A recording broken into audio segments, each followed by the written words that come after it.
Hello, അപ്പോൾ എല്ലാവർക്കും സുഖമാണെന്ന് വിചാരിക്കുന്നു. ഞാനിന്നൊരു കിഡിലൻ ട്രിക്കാണ് പറഞ്ഞു തരാൻ പോകുന്നത് കേട്ടോ. ഗ്യാസും കിട്ടാനില്ല, അടുപ്പത്ത് കത്തിക്കുകയും വേണം. ഈ പാത്രം കഴുകി മടുക്കും അല്ലേ?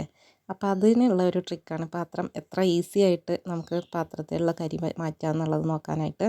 അപ്പോൾ അതിന് വേണ്ടിയിട്ട് നമ്മൾ ഈ ഒരു പാത്രം കഴുകുന്ന തുണിയില്ലേ, നമ്മൾ അല്ലെങ്കിൽ ഒരു കോട്ടൻ്റെ തുണി എടുക്കുക.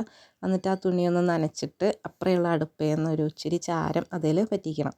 എന്നിട്ട് ഒരു അടുപ്പത്തു നിന്ന് ഇത് ഇഡ്ഡലി പാത്രം മാറ്റുന്നതിന് മുമ്പായിട്ടുണ്ട്. ഞാൻ ഇപ്പോൾ ഇടിയപ്പം ഉണ്ടാക്കിയതാണ്. അപ്പോൾ ഇടിയപ്പത്തിൻ്റെ ലാസ്റ്റ് ട്രിപ്പിൻ്റെ സമയത്താണ് ഇത് ചെയ്യുന്നത്. ഈ ഒരു കൈക്കലത്തുണി എടുത്തിട്ട് അതിൻ്റെ മുകളിൽ പ്രസ് ചെയ്ത് പിടിച്ചിട്ട് ഇപ്പം കൈ കൊള്ളാതിരിക്കാനാട്ടോ അങ്ങനെ ചെയ്യണത്.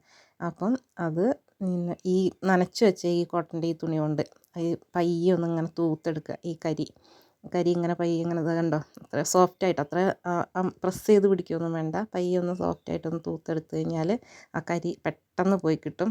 ഇത് കണ്ടോ. എന്നിട്ട് ആ തുണി ഒന്നുകൂടി ഒന്ന് നനച്ചെടുത്തിട്ട് ഒന്നുകൂടി ഒന്ന് വൈപ്പ് ചെയ്തെടുത്ത് കഴിഞ്ഞാൽ സിമ്പിളായിട്ട് ആ കരിയെല്ലാം പോയിട്ടുണ്ട്, നീറ്റായിട്ട് കിട്ടും. ഇനി പാത്രം കഴുകുമ്പോൾ അത്രയും ഭയങ്കരമായിട്ട് ഇത് ചെയ്യേണ്ട കാര്യമില്ല. ഞാൻ കാണിച്ചു തരാം കേട്ടോ ലാസ്റ്റ് അതിൻ്റെ ഒരു റിസൾട്ട്. ഇതേ കണ്ടോ, സിമ്പിളായിട്ട് കിട്ടുന്നുണ്ട്.